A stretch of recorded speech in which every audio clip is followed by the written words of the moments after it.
We're 1 week into the Summer Olympics in Paris, France. And here's where we are in terms of medal count as of this morning. Team USA has the most medals with a total of 31. 6 of those are gold, 13 silver, and 12 bronze. France is next with a total of 26. 8 of those are gold. And China rounds out the top 3 with a total of 21. 11 of those are gold. One of the coolest moments in the game so far, watching the U.S. men's gymnastics team snag a bronze medal. It's the first time they made it to the podium in 16 years. Don't forget, the women's gymnastics team won the gold. That win made Simone Biles the most decorated Olympic gymnast ever, with 8 medals, and she may even snag another gold today at the women's all-around. Katie Ledecky also won gold in the 1500-meter freestyle, setting an Olympic record with a time of 15:30.02. It's her 12th career medal in the pool. Plus, the U.S. women's rugby team took home their first medal after beating Australia for the bronze. And the U.S. men's rowing team glided into first place, their first win since 1960, and there's still so much more happening. Larry, tell me about this wardrobe choice today. I'm so glad you noticed, Kelsey. Of course, how could I not? This is the jersey supporting the U.S. men's skateboarding Olympic team. My favorite detail are the 2 little bald eagles playing saxophone. Pretty cool. How American. But since we're talking about the Paris Olympics, we've got a question about French food. Ask away. How many ingredients are used to bake real French bread? Is it 2, 4, or 10? All I know is definitely less than American ingredients. If you answered 4, then you are correct. The French take their bread making very seriously. In fact, there is a French law, no joke, that says all types of French bread must be made with only 4 ingredients: flour, water, salt, and yeast. And believe it or not, one of the most popular foods to eat in France is this. A baguette, a long, narrow, stick-shaped loaf of bread. Just a few months ago, 18 French bakers created the world's longest baguette, and they set a world record. It was 140.53 meters long, which is about 461 feet. That's longer than the length of a football field. And the team used 200 pounds of flour to make the dough. They shaped it and they fed it in the oven, and then it came out bit by bit on the other side, fully baked just like this one here. Now, once they got the longest baguette title, I can confirm that this attempt has been successful. the giant baguette was sliced open and spread with Nutella and passed out to the public. Do you like Nutella? Absolutely not with my nut allergy. Oh. The French love their bread so much, they release a limited edition stamp that's scratch and sniff baguette smell. Look at this cute baguette on it, tied with red, white, and blue ribbon, the colors of the French flag. I'll scratch, you sniff. How about I scratch and you sniff?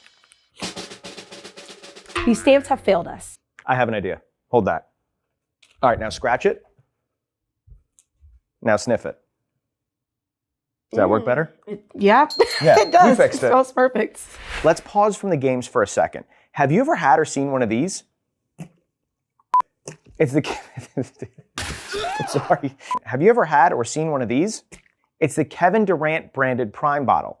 Now, the Olympics are everywhere right now, not just on TV, but also on t-shirts and food and drink packaging. The words and phrases on that packaging, things like Olympic, Team USA, or going for gold, those are actually trademarked by the US Olympic Committee, which means they're legally registered and companies need to pay to use them on merchandise. Logan Paul and KSI are learning that the hard way. Last week, the US Olympic and Paralympic Committee sued Prime Hydration, a company founded by the influencers, for using the trademark phrases on the drinks. These phrases are on the actual packaging and were used in advertising and across social. The committee says they used the money from licensing those famous Olympic trademarks to help fund the US Olympic team, and if companies like Prime Hydration use the terms without paying for the trademark, it's misleading. Paul and Prime Hydration haven't responded to the lawsuit, but they have removed the images of the products from their social channels and site. We reached out, but haven't heard back. Let's stay in our Olympic era with some fun facts.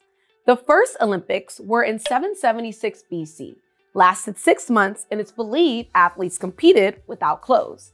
The girlies could not compete in the games until 1900, however, artists could. From 1921 to 1948, painters, writers, and musicians used to compete for medals. At one point, motorboat sailing, hot air ballooning, live pigeon shooting, and tug of war were all Olympic sports. Let's jump to this year. The medals are made from parts of the Eiffel Tower. Olympians have been sharing behind the scenes of the Olympic Village, especially the beds. For those wondering about the cardboard beds in the village, I'm going to show you what they look like. Yes, the beds are made out of cardboard, something that began at the last Olympics in Tokyo, but they seem to be holding up okay. US gymnasts are sparkling for real. There's a record 47,000 Swarovski crystals across all the uniforms the female gymnasts are wearing. And finally, this is not the first Paris Olympics. It's actually the third.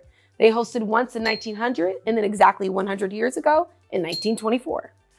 Let's also talk about where things are happening. You've probably noticed there's lots of events in, around, and outside of Paris. Some French landmarks are even being repurposed for the Games. The Palace of Versailles, about an hour train ride from Paris, is hosting a lot of the equestrian events. You heard me right, it's a full-on palace where French royalty used to live in the 1600s. It was turned into a museum and garden back in the 1830s, honoring historic French events. The Grand Palais, just off the Champs-Élysées, is the place for Taekwondo and fencing. This site was originally built in 1900 for the Paris Universal Exhibition, which was a World's Fair. Breaking and BMX athletes compete for gold at Place de la Concorde, a major public square in the city. The marathon will start at Hôtel de Ville, which is Paris' city hall, and ends at Esplanade des Invalides, which is also where archery takes place, a large garden in the heart of Paris. Some of the water sports aren't happening near Paris at all. Surfing is being held almost 1,000 miles away in Tahiti, an island in French Polynesia. It's one of the furthest distances from a host city that an event has been held. In fact, many of the athletes competing are living in a floating Olympic village. There's also sailing. The competition's in Marseille, a city in the south of France. And there are events scheduled for the Seine, which is a river that runs through Paris. It's supposed to hold a triathlon and distance swimming events tomorrow. Let's talk about the Seine for a minute. Did you see this? It's the mayor of Paris taking a dip in the city's river just a couple weeks before the opening ceremony. The reason?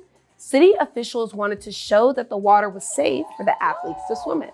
We just mentioned marathon swimming, and the Olympic triathlon are scheduled to take place in the city's river. This is also where the opening ceremony happened. But the water quality has been a real issue. Since 2015, organizers have invested more than $1 billion to prepare the Seine for the Olympics and to ensure Parisians have a cleaner river after the Games. While it seemed like the water levels were okay when the mayor swam, recent rain made any progress in water quality take a step back, and officials had to cancel a qualifying event last weekend. While the men's event was postponed by a day, on Wednesday both the men and women triathletes dove in after testing revealed the water was safe. One of the coolest things about the Olympics is you get to learn about people and places you may not know much about, and what it takes to make it to a global competitive stage. Like the South Sudan basketball team, who are making their Olympic debut. Sudan, which is in Northeast Africa, has experienced decades of conflict and violence. But the southern part of the country gained independence in 2011 after almost 10 years of civil war. That war caused buildings to be ruined or never even constructed at all, including gyms and other facilities. In fact, the Olympic team didn't even have an indoor court in their country. They had to practice in the neighboring country of Kenya. Back in 2015, the Olympic Committee made South Sudan its own member country, meaning they were allowed to compete under their flag. And 9 years later, the country earned its first spot in the Olympics. The team is about a lot more than basketball. It's filled with refugees and children of refugees who had to leave the country to get away from the civil war. It's always been just a lot of decades of just constant war, civil war, fighting, and tribalism. What the basketball team is actually doing right now is creating peace. Most of the players live abroad and had to be recruited back to South Sudan to join the team. And now they get to represent a country they didn't even know would exist at one point. South Sudan plays their next game this weekend against Serbia. There's still a lot of Olympics left. Breaking, which is making its Olympic debut, is happening on August 9th. Track and field kicks off August 2nd. I'll be watching Sha'Carri Richardson and Noah Wiles try for gold. And there's more swimming, more gymnastics, and basketball to be viewed. Make sure you like and subscribe, and we'll see you here next week. And let's go USA. Yes, Yes, we do. This is first up news. Everything we do is perfect.